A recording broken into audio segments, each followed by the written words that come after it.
AIDSO नेतृत्व में आसंता 27 रु 29 तारीख पर्यंत दिल्ली तालकोटरा स्टेडियम में 10म सर्वभारतीय छात्र सम्मेलन अनुष्ठित होगा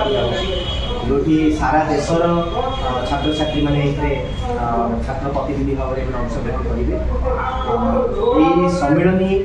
मूलतः आम करुचु बर्तमान जो अगणतांत्रिक जातीय शिक्षा नीति शिक्षा विरोधी जातीय शिक्षा नीति 2020 को बर्तमान समस्या समाधान दाबी आम छात्र सम्मेलन आम आह्वान करें राज्यर समस्त शिक्षाप्रेमी जनगण को आह्वान करूँ यही सम्मेलन को सफल करने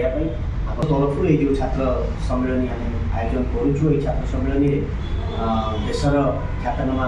व्यक्तित्व मैंने जोगदेवे भारतवर्षर ख्यातनामा ऐतिहासिक प्रोफेसर इरफान हबीब उद्घाटन करेंगे आम 10म सर्वभारतीय छात्र सम्मेलन को भगत सिंह आर्काइव एआईडीएसओ 10म सर्वभारतीय छात्र सम्मेलन बहु आवेगर सहित दिल्ली ठार अनुष्ठित होगा जाऊँगी। सम्मेलन जातीय शिक्षा नीति 2020 जहाँ शिक्षार घरईकरण बेपारीकरण शिक्षा क्षेत्र में सांप्रदायिकरण शिक्षार केन्द्रीकरण शिक्षार धंदाभिमुखीकरण करने उद्दिष्ट यही भली गोटे शिक्षा विरोधी शिक्षा नीति विरुद्ध सम्मेलन आहरी बहु ज्वलंत शिक्षा समस्या समाधान दाबी समूह रही। सम्मेलन प्रस्तुति समग्र देशर प्राय समस्त राज्य केन्द्रशासित अंचल प्रमुख शिक्षानुष्ठान गुड़िक प्रचार होती अभूतपूर्व समर्थन मिली। प्राय समस्त राज्य और केन्द्रशासित अंचल छात्र छात्री मैंने अंशग्रहण करेंगे। तत्सहित विशिष्ट शिक्षाविद बुद्धिजीवी एवं भातृप्रतिम जो छात्र संगठन नेतृवृंद विदेश छात्र संगठन नेतृवृंद एम सब अंशग्रहण होती तत्सहित शिक्षा समस्या नहीं संस्कृति समस्या नहीं आलोचना हेबो। आम समस्त जनसाधारण को आम राज्यर छात्र शिक्षक बुद्धिजीवी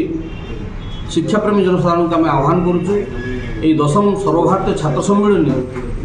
सर्वांगीकरण समस्त दिगरू साहाय्य सहयोग कर सफल कर। एआईडीएसओ सर्वभारतीय कमिटी नेतृत्व में आसंता नवेम्बर 27 रु 29 तारीख पर्यंत 10म सर्वभारतीय छात्र सम्मेलन दिल्ली तालकोटरा स्टेडियम में अनुष्ठित होगा जाऊँगी। यही छात्र सम्मेलन मूल एजेंडा हूँ जे सरकार जो अगणतांत्रिक भाव में शिक्षा ध्वंसकारी जातीय शिक्षा नीति 2020 को लागू कर सारा भारतवर्ष में बर्तमान शिक्षा उपर विभिन्न प्रकार समस्या को लदी देइछंती। विशेषकर आप देखुवे जो भाई 4 वर्षिया डिग्री कोर्स को लागू करके बर्तमान मल्टीपल एंट्री मल्टीपल एक्जिट करके अधारू पाठ छाड़ा विषयटा को वैध घोषणा कर दिगरे यही जातीय शिक्षा नीति को आड़ करके बर्तमान सरकारी स्कूल को बंद करा जाउची पब्लिक एजुकेशन को संपूर्ण भाव नष्ट करा जाउची प्राइवेट स्कूल प्राइवेट कॉलेज गुड़ा को खोलिया एनकरेज करा दिगरे शिक्षक अध्यापक नियुक्ति नहीं शिक्षक अध्यापक शिक्षा कर्मचारी मरुड़ी जहाँफल सारा देश तथा राज्य आम राज्य बर्तमान पाठपढ़ा ठप अन्य दिगरे आपने देखुवे जे जो को परीक्षा परिचालनार दायित्व विशेषकर एनटीए दुर्नीति मेडिकल जो जॉइंट एंट्रेंस रे जो दुर्नीति है नेशनल टेस्टिंग एजेंसी जो दायित्व नहीं कि जोटा करूला तार जो दुर्नीति यहाँ सारा भारतवर्ष में किभली भाव में ये दुर्नीतिर चेर लंबी एक आम जापरिचु तेणु आपको संपूर्ण भाव में रद्द करवा एनटीए को रद्द करवा ये समस्त दाबी को लेकिन आम ये छात्र सम्मेलन आह्वान करूँ जोटा कि आसंता 27 रु 29 तारीख पर्यंत दिल्ली अनुष्ठित होब। या सहित छात्री और महिला मानक उपरे बर्तमान जो भाव में आक्रमण बढ़ी बढ़ी चली निकट अतीत में आरजीकर मेडिकल कॉलेज रे जो घटना घटीगला ये आम समस्ते जाचु। तेणु छात्री और महिला मानक निरापत्ता को सुनिश्चित करवा कैंपस रे और कैंपस बाहर यही दाबी को लेकिन आमर छात्र सम्मेलन यहाँ एक मुख्य दाबी। तो ये छात्र सम्मेलन को जे कि उद्घाटन करेंगे से हूँ भारत वर्ष जन ख्यातनामा ऐतिहासिक प्रोफेसर इरफान हबीब। यही सम्मेलन मुख्य अतिथि भाव में जोग दौरान भगत सिंह आर्काइव्र जो उपदेष्टा अच्छा प्रोफेसर चमन लाल एवं 1954 मसीह AIDSO जो प्रतिष्ठा है से प्रतिष्ठा समय आम जे प्रथम साधारण संपादक श्रीजुक्त प्रभास घोष सी सम्मेलन शेष अधिवेशन में वक्तव्य रखिए। सारा ओडिशार विभिन्न स्थानों छात्र प्रतिनिधि माने जोगदेवाक जाऊँ सम्मेलन आम राज्य सारा देशर प्राय समस्त राज्य और केन्द्र शासित अंचल स्टूडेंट डेलीगेट ऑब्जर्वर माने आसुचंती। विभिन्न छात्र संगठन मानक इनवाइट कराई से विभिन्न टॉपिक्स से डिस्कशन रखिए। सेठी फॉरेन